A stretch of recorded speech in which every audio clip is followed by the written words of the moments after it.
السلام علیکم، آداب۔ چائے خانہ میں آپ نے گزشتہ پروگرام جو حصہ اول تھا اس میں آپ نے نصیر ترابی صاحب کی گفتگو ملاحظہ کی، ممتاز شاعر اور ماہر لسانیات۔ بہت سارے اہم موضوعات پر تو بات ہوئی اور اشعار کے ساتھ بتایا کہ کس قدر کراچی کا ادبی اور ثقافتی منظرنامہ روشن ہے، زرخیز ہے۔ اس پر جو حوالے دے رہے تھے تو کچھ اشعار باقی تھے، میں چاہتا ہوں گفتگو کے سلسلے کو وہیں سے جوڑیں تاکہ یہ ربط پیدا ہو جائے دونوں حصہ اول اور دوئم کی گفتگو میں۔ تو جی، آپ کو خوش آمدید کہتا ہوں حصہ دوئم میں۔ تو آپ کے جو اشعار باقی تھے میں چاہتا ہوں کہ وہیں سے ہم گفتگو۔ اب آپ دیکھیے کہ وہ ان کا ایک بہت مشہور شعر ہے، جی، میرے خدا مجھے اتنا تو معتبر کر دے، میں جس مکان میں رہتا ہوں اس کو گھر کر دے۔ بالکل، بہت مشہور شعر ہے۔ یہ آوارہ گوئی کے ذیل میں آتا ہے یہ شعر۔ اب آپ بتاؤں میں آپ کو، جی، آپ معتبر ہیں اپنے اخلاق، اپنے اوصاف اور اپنی پروڈکٹیوٹی کی وجہ سے، پیداواری صلاحیت کی بنیاد پر۔ یہ تین عناصر ہوتے ہیں جو آدمی کو معتبر بناتے ہیں، ٹھیک اس کے علاوہ کوئی چیز نہیں ہوتی۔ ٹھیک۔ تو یہ تو تین چیزیں ہیں، بنیادی چیزیں ہیں، آپ پوچھ لیں کسی سے بھی۔ اور اس کے بعد میں جس مکان میں رہتا ہوں اس کو گھر کر دے۔ بھائی وہ علی کل شیء قدیر ہے، وہ چاہے تو 120 گز کے گھر کو ایک جنبش میں 10 منزلہ بنا دے۔ لیکن اگر اس شعر میں مطلب ہے کہ مکان کے مکینوں کے حسن سلوک سے کہہ رہے ہیں، یہ حسن سلوک چاہتے ہیں، تو مکینوں کے حسن سلوک کے لیے بھی آپ کا اخلاق اور آپ کے اوصاف درکار ہیں۔ درست۔ علی کل شیء قدیر آپ کو با اخلاق اور آپ کو با اوصاف نہیں کر سکتا، وہ آپ کو ہدایت کر سکتا ہے۔ بالکل ٹھیک، بالکل ٹھیک۔ یہ بوگس شعر ہے۔ پھر ہے ہم جہاں ہیں وہاں ان دنوں عشق کا سلسلہ مختلف ہے، کاروبار جنوں عام تو ہے مگر ایک ذرا مختلف ہے۔ اب مختلف غزل کی ردیف میں غزل کا لفظ نہیں ہو سکتا۔ یہ ہم نوا کوئی اور ہے، سلسلہ کوئی اور ہے والی غزل کو سن کر زمین تراشی گئی ہے۔ یقیناً آپ کو بھوسی ٹکڑے اور شاہی ٹکڑے میں فرق معلوم ہو گیا ہوگا۔ بالکل ٹھیک، بہت واضح طور پر۔ دیار نور میں تیرا شبوں کا ساتھی ہو، کوئی تو ہو جو میری وحشتوں کا ساتھی ہو۔ نور اگر مفرد لفظ ہے تو یہ روشنی، اجالا اور رونق ہے، ٹھیک۔ اور اگر یہ مرکب ہو جائے دیار نور، حصار نور، سواد نور، تو یہ مدینہ منورہ کے علاوہ کسی اور نسبت کا متحمل نہیں ہو سکتا۔ اچھا، لسانی اعتبار سے۔ دیار نور، حصار نور، سواد نور، مدینہ ہے یہ۔ جب یہ غزل شائع ہوئی تھی میں نے اسی وقت اسے ضرورت رشتہ کا منظوم اشتہار کہا تھا۔ اب نعت کا ایک مصرع دیکھیے۔ منہ اٹھائے ہوئے جاتا ہوں میں جنت کی طرف، میر تقی میر کا شعر ہے۔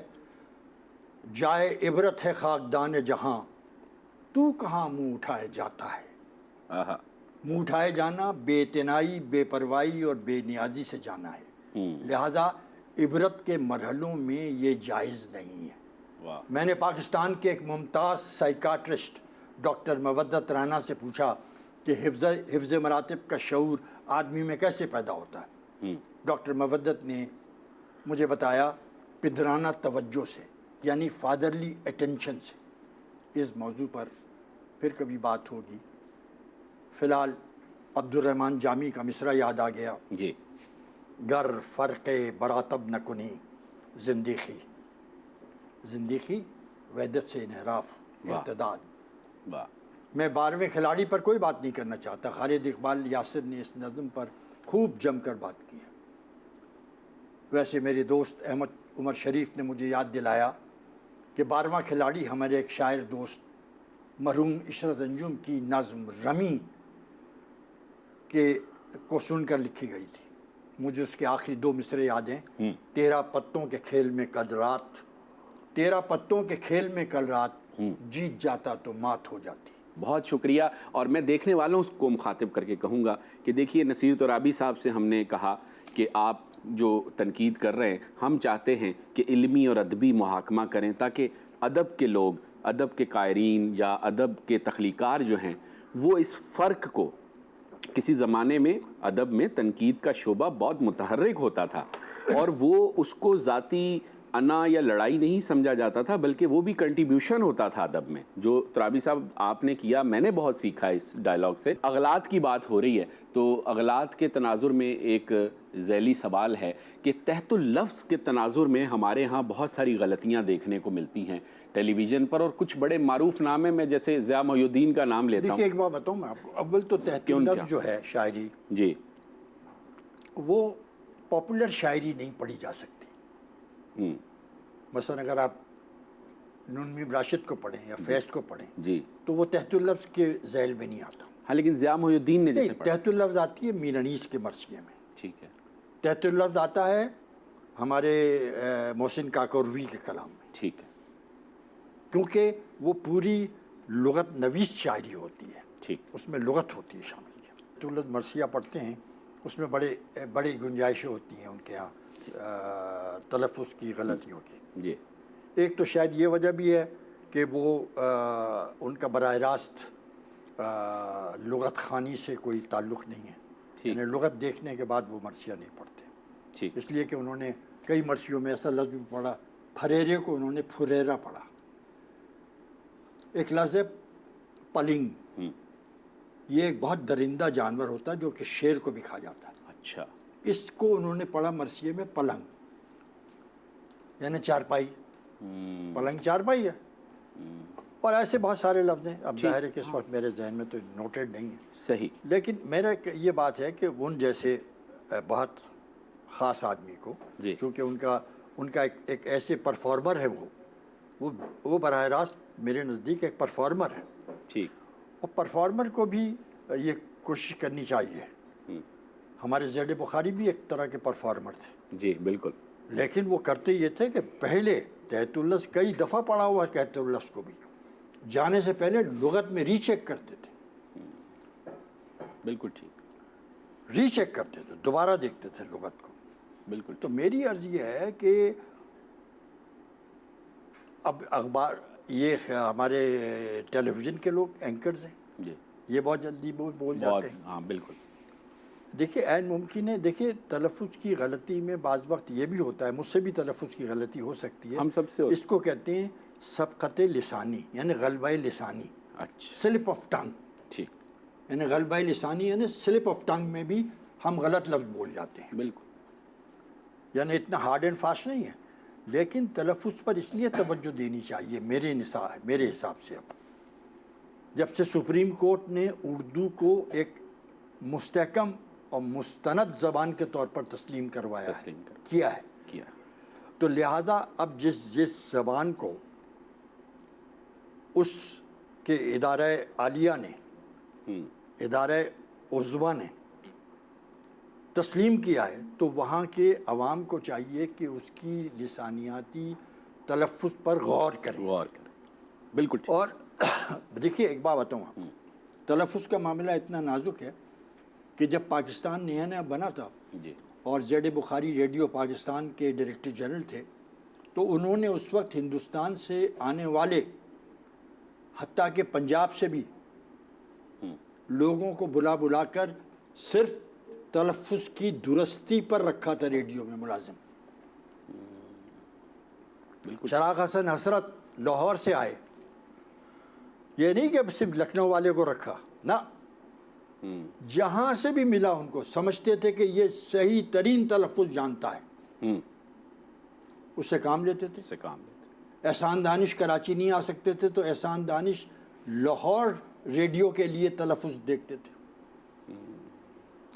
میرا کہنے کا مطلب یہ ہے کہ آپ اس کام کو جاننے والے ادیب، شاعر جو اساتذہ ہیں، پڑھا رہے ہیں، ان کو بھی اس میں داخل کریں، بالکل ٹھیک، یعنی آپ ان سے پوچھیں کہ اس کا کیا معنی ہے، کیا تلفظ ہے، کیسے بولا جائے۔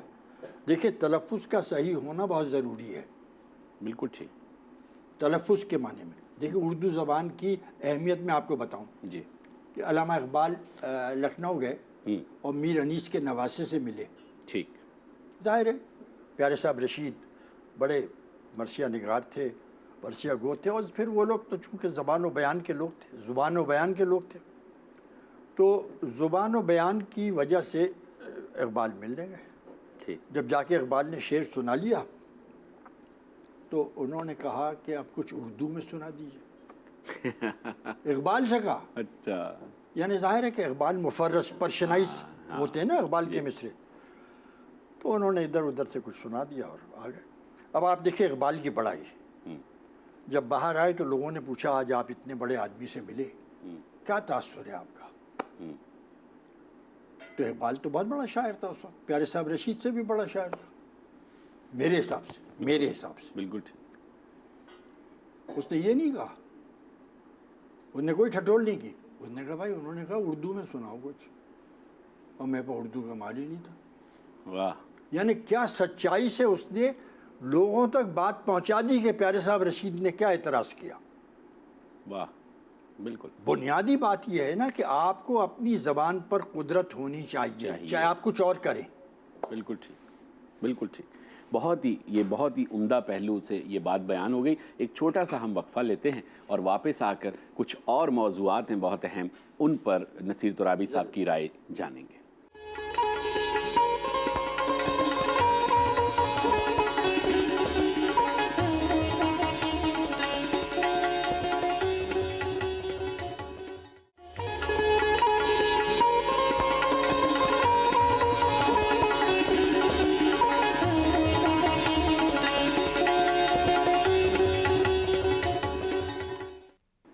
جی ناظرین، بات کر رہے ہیں نصیر ترابی، گفتگو ہو رہی ہے چائے خانہ میں، اور یہ مکالمہ تاریخی مکالمہ ہے پاکستان کی، کراچی کی ادبی تاریخ اور ادبی صورتحال اور منظرنامہ جو موجودہ ہے وہ سب آپ اس سے واقف ہو رہے ہیں اور گفتگو ہو رہی ہے۔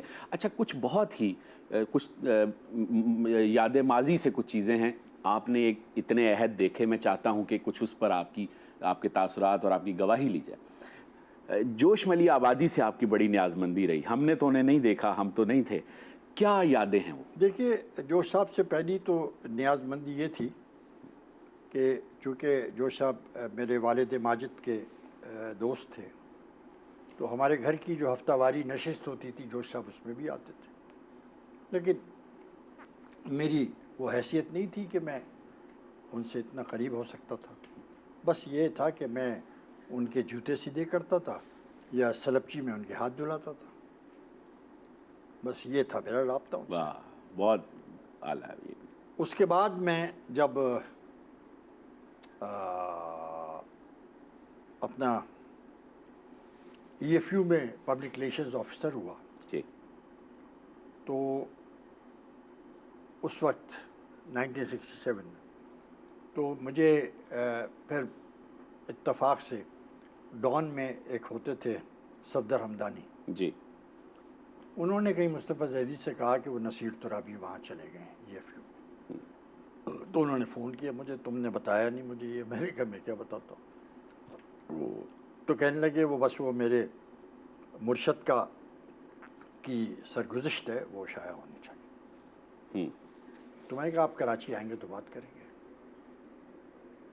اس زمانے میں وہ ہفتہ 10 دن میں ایک آدھ چکر لگاتے تھے کراچی، تو ملاقات ہوئی تو کہنے لگے کہ بھائی یہ ہے کہ پہلے میں نے اس کو فیروز سنس سے کوشش کی تھی، لیکن فیروز سنس جو ہے جوش صاحب کو 20,000 روپے ایڈوانس چاہیے تھے، وہ نہیں راضی ہوئے، تو وہ سودا نہیں ہو سکا، یعنی یادوں کی برات والا۔ پھر وہ چلے گئے جمیل نشتر، سردار عبدالرب نشتر کے بیٹے کے ذریعے ممتاز حسن صاحب کے پاس نیشنل بینک میں، مگر وہ ممتاز حسن صاحب جانتے تھے جوش صاحب کی طبیعت کہ وہ ذرا بہت زود رنج آدمی ہیں، تو کچھ اور بھی ہو سکتا ہے، تو لہٰذا انہوں نے بات کو ٹال دیا۔ تو اب وہ چاہتے تھے کہ ای ایف یو شائع کرے۔ تو میں نے مصطفیٰ زہیر صاحب سے کہا کہ میری بہت چھوٹی حیثیت ہے، میں اس حیثیت کا آدمی نہیں ہوں، آپ چونکہ میرے جو باس تھے سید سبت حسن، جی، میں نے کہا آپ ان سے بات کریں، وہ چاہیں تو چیئرمین سے بات کر سکتے ہیں۔ ہاں، انہوں نے کہا یہ ٹھیک ہے میں بات کر لیتا ہوں۔ لیکن اس عرصے میں مجھے میرے جو ایم ڈی تھے روشن علی بھیم جی، ان کا ایک چھوٹا سا رائٹ اپ ملا میرے پی آر ڈپارٹمنٹ کے کاغذات سے۔ میں اس میں یہ لکھا تھا کہ میں اس کمپنی کا پہلا ڈسپیچ کلرک تھا۔ اچھا، دیکھیے ایم ڈی لکھ رہا ہے، لیکن میں انشورنس کا بڑا آدمی اس لیے بنا کہ اس زمانے میں ٹریڈ یونین کے جتنے جلسے ہوتے تھے اس میں میں اپنی ٹرائی سائیکل، یعنی جو موٹر سائیکل تھی اس میں ایک سیٹر آگے بڑھا لیا تھا، ٹرائی سیٹر ہو گیا تھا۔ اچھا، تو اس پر جوش صاحب کو جلسے میں لے جا کے میں نظمیں سنواتا تھا لوگوں کو، تو ہمارا جلسہ دوسرے جتنی تنظیمیں تھیں ان سے آگے نکل جاتا تھا جوش صاحب کو۔ واہ، تو جوش صاحب کی میرے ساتھ آمد و رفت کی وجہ سے میں انشورنس مارکیٹ کا آدمی بن گیا ایک دم۔ میں نے انشورنس بیچنا شروع کر دیا۔ واہ، تو جوش صاحب کو بڑا کریڈٹ دیا کہ میں اس کیریئر کا جو میرا جو اصل مینٹر ہے وہ جوش ملیح آباد۔ واہ، میں نے وہ پرزا کی کاپی دے دی ان کو، مصطفیٰ زیدی کو۔ میں نے کہا بھائی یہ ہے، سبط حسن کو دکھاؤ اور کہو کہ، اور ہم یہ کریں گے۔ میں نے کہا یہ بات آپ کیجیے گا کہ اگر EFU چھاپے یادوں کی برات، تو یادوں کی برات کا جو انتصاب ہے وہ ہم روشن علی بھیم جی کے نام کروا دیں گے۔ واہ، بھیم جی صاحب تو کھڑے ہو، میں نے کہا یار یہ تو واہ واہ واہ، کیا بات ہے۔ تو اس طرح پہلا ایڈیشن چھپا یادوں کی بارات۔ تو اس کی جو تہذیب صاحب تھے کاتب، جی، اس زمانے میں کاتب زیادہ تھا، صحیح، تو وہ میٹر لے کے آتے تھے میرے پاس۔ تو اس میٹر کو میں جتنا پڑھ سکتا تھا پڑھتا تھا، اور اس کے بعد اس میں کچھ اختلافی فقرے یا اختلافی الفاظ جو ہوتے تھے تو سبط حسن کہتے تھے بھائی یہ میرا مسئلہ نہیں ہے، اچھا ہاں یہ تم جاؤ اور تم جا کے ان سے نکلواؤ جوش صاحب سے۔ اچھا، تو میں جوش صاحب کے پاس جاتا تھا۔ اس میں میرا جوش صاحب کا آنا جانا اچھا، زیادہ ہو گیا۔ ٹھیک، ایک جملہ انہوں نے کسی بہت بڑے، اس وقت کے ایک بہت بڑے عالم کے خلاف لکھ دیا۔ اچھا، تو میں نے جوش صاحب سے کہا جوش صاحب ہمارے دفتر کو آگ لگ جائے گی، لوگ جذباتی ہیں اور لوگ ٹھیک، بہت زیادہ ان کے معتقد ہیں۔ صحیح، بالکل ٹھیک۔ ارے تم نہیں جانتے، ہم جانتے ہیں، جاؤ۔ بس نہیں کاٹتے تھے۔ سبط حسن نے مجھ سے کہا کہ اس کو پیسٹنگ میں نکال دینا۔ اچھا، میں نے کہا اگر پیسٹنگ میں نکال دی تو دوسرے دن جوش صاحب پریس کانفرنس کر دیں گے ہمارے خلاف۔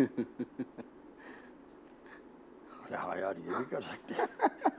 اب کیا ہو، خیر وہ چلتی رہی بات۔ اچھا، ایک دن میں شام کو پہنچا تو میرا دوسرا موڈ تھا، تو جوش صاحب کے پاس سرور بارہ بنکوی بیٹھے ہوئے تھے، اچھا، اور جوش صاحب کا وقت شروع ہو چکا تھا جو مغرب کے بعد ہوتا تھا۔ جی، تو مجھ سے کہنے لگے، تو میں نے سرور بھائی سے کہا، میں نے کہا سرور بھائی ایک بات یاد رکھیے کہ جو برنر رسل زندہ تھے، میں نے کہا برنر رسل اس لیے جھوٹ نہیں بولتا کہ حضرت عیسیٰ نے منع کیا، بلکہ اب جھوٹ اس لیے نہیں بولتا کہ اب اس کی شخصیت افورڈ نہیں کر سکتی۔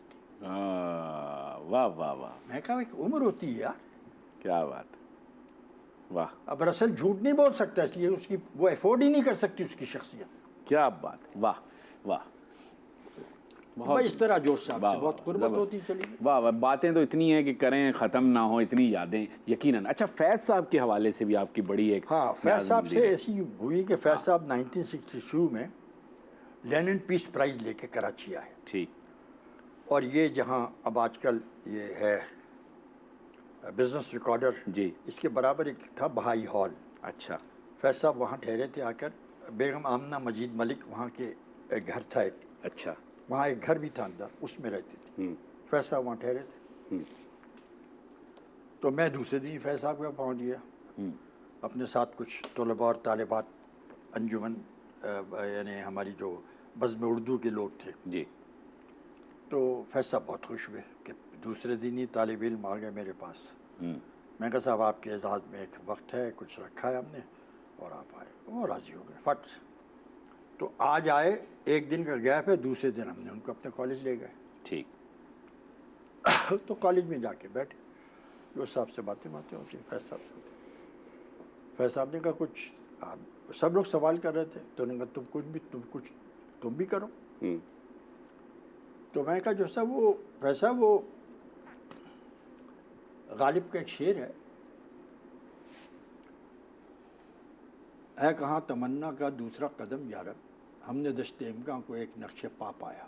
آئے جو صاحب فیض صاحب نے غالب نے یہ شعر کاٹ دیا، اپنے انتخاب میں نہیں لیا، اچھا کیونکہ اس میں تنافر لفظی ہے پاپا کی، پا پایا پا پایا، اچھا. انہوں نے نہیں لیا اس کو. حالانکہ میں سمجھتا ہوں کہ اس وقت اردو شاعری کے کسی بھی انتخاب سے شعر کو نہیں نکالا جا سکتا. بالکل اتنا بڑا شعر ہے ہی نہیں، آپ سمجھے بالکل بہت بڑا شعر، خرم صاحب. بہت تو واقعی. کل ہاں تو میں نے کہا آپ تو غالب کے بہت رسی آدمی ہیں.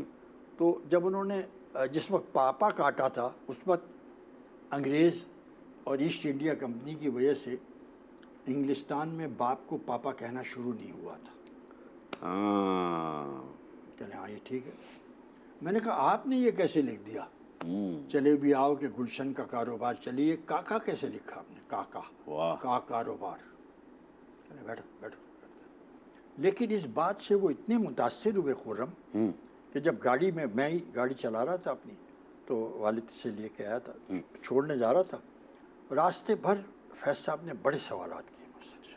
اچھا اور میرے مطالعے کو اتنی اس طرح انہوں نے کھنگالا اچھا. کہ کیا پڑھا، یہ پڑھا، وہ پڑھا، فلاں پڑھا.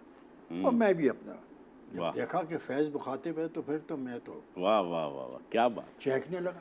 آہا بس فیض صاحب بہت متاثر ہوئے، اترے ہو کہ نہیں آؤ چائے پی کے جاؤ. زبردستی گھر میں چائے پلوائی آہا اور کہا آتے جاتے رہنا. واہ. اور آتے جاتے رہنا کے بعد فیض صاحب نے یہ کیا کہ جب 1967 میں میں نے اپنا یہ ماس کمیونیکیشن کا آخری پرچہ کرنے کے بعد ایسے ہی بور بہت ہو رہا تھا، تو اس وقت اور کوئی انٹرسٹ تھا نہیں میرا. تو میں نے کہا آؤ فیض صاحب سے پاس چلیں ملنے. میں فیض صاحب کے پاس پہنچا تو فیض صاحب نے کہا اچھا آج فارغ ہو گئے. میں کہا نہیں ابھی رہ گیا ہے واہ واہ. اچھا کہ نہیں چھوڑو واہ واہ واہ. انہوں نے اٹھایا ٹیلی فون اچھا اور سید سبتی حسن کو میرے سامنے فون کیا اچھا. کہ یہ برخوردار آیا ہے. انہوں نے پوچھا کہ کون، تو میرا نام دیا. کہنے کہ اس کو میں بھیج رہا ہوں، کل آپ اس کو اپنی جگہ بٹھائیے اور آپ چھٹی لیجئے اور لندن جائیے اور ماضی کے مدار پورا کیجئے کتاب، فوری کے طور پہ وہ کتاب پوری کیجئے. تو میں گیا تھا اس ماضی کے مزار کی جگہ، واہ واہ. اور وہاں پر جاتے سبتی حسن نے مجھے ساری تفصیل دی. تو جب سبتی صاحب 1 مہینے کے لیے لندن چلے گئے تو میں ابتدائی پہلے مہینے سے انچارج تھا پبلک ریلیشنز کا. واہ. تو اور اس لیے سلسلے اور بڑھ گئے تھے. یہ تھا فیض صاحب سے تعلق. اچھا اچھا واہ واہ. اب ذکر تو دیکھیں بہت سارے لوگوں کا ہو سکتا ہے، میں پوچھوں گا تو کئی پروگرام کرنے پڑ جائیں گے، اس لیے میں نے 1-2 نام آپ سے یہ پوچھے. اچھا ایک نام ہے مصطفیٰ زیدی کا جو آپ کے بڑے دوست بھی رہے، اس پر کئی سوال بنتے ہیں. ان کی خودکشی کا معمہ حل نہیں ہو سکا اور آپ بھی ان کے قریبی دوست تھے اور بھی کئی لوگ تھے. تو اس واقعے کو آپ کس طرح دیکھتے ہیں؟ آپ اس وقت کہاں تھے، کیا تھا وہ دور، اس وقت کی یادیں؟ دیکھیے خرم سہیل، ایک تو آپ کو بتاؤں کہ وہ میرے سینئر تھے. اچھا دوست کہنا یعنی وہ سینئر ٹھیک، تھے. سینئر تھے ٹھیک. اور میرے اور ان کے درمیان رابطہ شروع ہوا تھا 1966 میں. میں کراچی یونیورسٹی کی طرف سے پشاور یونیورسٹی کے ایک مشاعرے میں گیا تھا. اچھا وہ تھا طلباء کا مشاعرہ. ٹھیک. طلباء کا اس میں نے مشاعرہ پڑھا تو صبح میں اس میں کامیاب ہوا. تو شام کو جشن خیبر کا بڑا مشاعرہ تھا، آل پاکستان مشاعرہ. ٹھیک. تو ان لوگوں نے مجھے شام کے مشاعرے میں بھی رکھ دیا. اچھا. وہ جو اسٹوڈنٹس ہوتے تھے مجھے بھی، اور وہاں جام شہروں سے آئی تھی فہمیدہ ریاض، انہیں بھی رکھا تھا. اچھا. تو ہم دونوں اس مشاعرے میں شریک ہوتے 1966. ٹھیک. تو میں نے بھی اپنی غزل سنائی تو مصطفیٰ زیدی مجھے دیکھتے رہے، سبوں نے داد دی. اور وہیں سے میرا اصل میں ایک تعارف ہوا. ٹھیک. یعنی وہیں سے مجھے احمد ندیم قاسمی سے ملنے کا موقع ملا. اور سب پھر مصطفیٰ زیدی آئے اور اپنی نظم پڑھنے لگے. تو اس نظم میں جہاں جہاں انہوں نے اپنی مصرے بدلے تھے میں نے وہ نیچے سے پڑھنے شروع کیے. اچھا. تو انہوں نے دیکھتے رہے اور وہیں سے کہنے لگے مجید امجد سے کہ تم نے حافظ کا دیوان تو دیکھا ہے؟ ہوں جی حافظ کا دیوان دیکھا دیکھا نا؟ ہے۔ یہ دیوان حافظ ہے، یہ بیٹھا ہے، یہ میرا، ہوں یہ میرے دیوان کا حافظ بیٹھا، بس میرے ساتھ مل گیا۔ پھر رات کو بہت دیر تک 2:30-3 بجے تک ساتھ گھومتے رہے، ہوں ریسٹ ہاؤس میں ٹھہرے تھے وہ، ایسے باتیں کی اور کہنے کا واپسی میں لاہور ہوتے جانا۔ ٹھیک۔ پھر میں جا کے ملتا چلا گیا۔ اور پھر دوسری چیز یہ کہ ایک بات بتاؤں ہوں کہ مصطفیٰ زیدی کا مسئلہ جو تھا نا، ہوں عورت جو تھا ان کا وجدانی مسئلہ تھا۔ اچھا۔ ہاں، کوئی چھوٹا کھیل نہیں تھا، وہ بہت بڑی وجدانی مسائل کے جیسے فراق صاحب کا تھا۔ ہوں تو اب اس میں بات پھیل جاتی ہے، لیکن ایک بات بتا دوں، آپ نے کہا خودکشی نہیں تھی، اچھا وہ مرڈر تھا۔ اچھا، جی 100% مرڈر، یہ بڑی نئی بات ہے۔ 100% اچھا۔ مرڈر تھا۔ اور بظاہر اسی خوف سے بیچارہ ارتضیٰ زیدی، ان کا چھوٹا بھائی، خوف زدہ رہا، نوکری میں مر گیا۔ ہوں آپ کو پتہ کہ جس وقت یہ 313 میں نکالے گئے تھے جی تو شہناز نے کے شوہر نے منع کیا کہ بیکار ہے، یہ آدمی کسی کام کا نہیں ہے ہمارا، ہوں سرکاری سفارش کا کام ہی نہیں رہا۔ ہوں تو یہ بہت کہتے تھے کہ میں وہ کر دوں گا، میں جانتا ہوں تمہیں۔ ہوں اتفاق سے یہ مصطفیٰ زیدی نے یہ واردات پوری ایک انٹیلیجنس کے چیف کو بتائی تھی۔ اچھا۔ اس انٹیلیجنس کے چیف کا مرڈر ہوا تھا PIA کی گاڑی سے ایئرپورٹ پر، اچھا۔ وہ چونکہ انکوائری کر رہا تھا۔ ہوں پھر مصطفیٰ زیدی کا انتقال ہوا۔ صحیح۔ اور آپ کو بتاؤں ایک بات کہ مصطفیٰ زیدی کی اس سانحے پر میں تو اپنے دفتر میں بیٹھا ہوا تھا، مجھے دفتر میں ان کی بھتیجی ساجدہ نے فون کیا تھا کہ چچا مرے ہوئے ہیں، مری ہوئی حالت میں۔ خیر ہم وہاں گئے تو ان کے منہ سے خون نکل رہا تھا۔ اور آپ کو تعجب کی بات بتاؤں، میں صرف ایک جملہ کہنا چاہتا ہوں جی احتیاطاً، کہ ان کے جسم کے اعضاء کو پلاس سے اس بری طرح سے کھینچا گیا تھا کہ وہ کبھی بھی خودکشی کے زمرے میں نہیں آ سکتا۔ ہو بالکل ٹھیک۔ آپ کو مرنا ہوگا نا، جی۔ آپ خودکشی کرنا چاہتے ہیں تو پنکھے سے لٹک جائیں گے۔ آپ تو فریکشن آف اے سیکنڈ کا کام چاہتے ہیں نا بھائی، بالکل بالکل کیا خیال ہے؟ بالکل ٹھیک، بالکل ٹھیک۔ یہ بہت اہم بات آپ نے کی۔ اور پھر دوسری بات یہ بتاؤں کہ اس سلسلے میں جب میں نے اس میں بہت کوشش کی اور جب میں کورٹ میں پیش ہوا، بیان بازی کرتا رہا اور بہت شدید تھا میں، جی تو مجھے ایک بہت بڑے میرے پولیس کے ایک بہت بڑے افسر نے میرے والد سے کہا اچھا کہ اگر آپ اس بچے کی جان چاہتے ہیں تو اس کو منع کر دیجیے کہ آئندہ سے نہ آئے۔ اچھا مجھے بھی تھریٹس آ رہے تھے نا، مجھے بھی تھریٹس۔ بالکل بالکل۔ آپ کو حیرت ہوگی کہ مصطفیٰ زیدی کی غیر مطبوعہ نظم تھی، وہ تو خیر اس وقت ایک ہی مصرع مجھے یاد رہ گیا، وہ ارتضیٰ سے بھی لے گئے یہ لوگ، اچھا ایجنسی والے، اچھا۔ کہ میرا رقیب ہے اب صدر مملکت یارو۔ ہائے ہائے ہائے ہائے، اب سوچ لیجیے آپ۔ واہ، بہت شکریہ، بہت اعلیٰ گفتگو ہو رہی ہے، بہت آپ نے نئے پہلوؤں سے بات کی، اور ایک بریک لے کے واپس آئیں گے کچھ اور موضوعات میں اس پر آپ کی رائے۔ تو ناظرین، ایک چھوٹا سا وقفہ لے کے گفتگو کے سلسلے کو ہم واپس یہیں سے شروع کرتے ہیں۔ نصیر ترابی چائے خانہ میں گفتگو کر رہے ہیں۔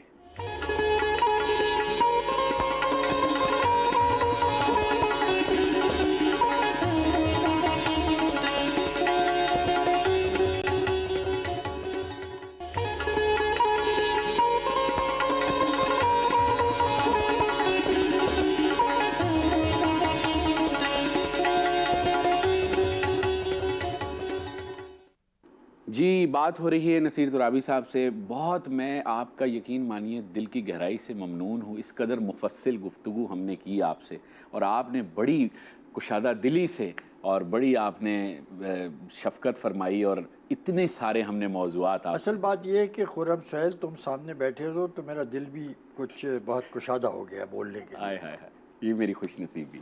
بہت شکریہ. اچھا اب ہم چونکہ 2 حصے ہم نے کیے اس ڈائلاگ کے اور ہم نے گفتگو کی, اب ہم گفتگو چونکہ سمیٹ رہے ہیں اور یہ حصہ اپنے اختتام کی طرف بڑھ رہا ہے, تو اس پروگرام میں یہ آخری سوال آپ سے وہیں سے شروع کروں گا, جوڑوں گا لاگے جہاں سے گفتگو شروع ہوئی تھی کہ تنقید کے معاملات اور پھر حاسدین اور متاثرین, آپ کے حاسدین کسی کے متاثرین, یہ سارے معاملات.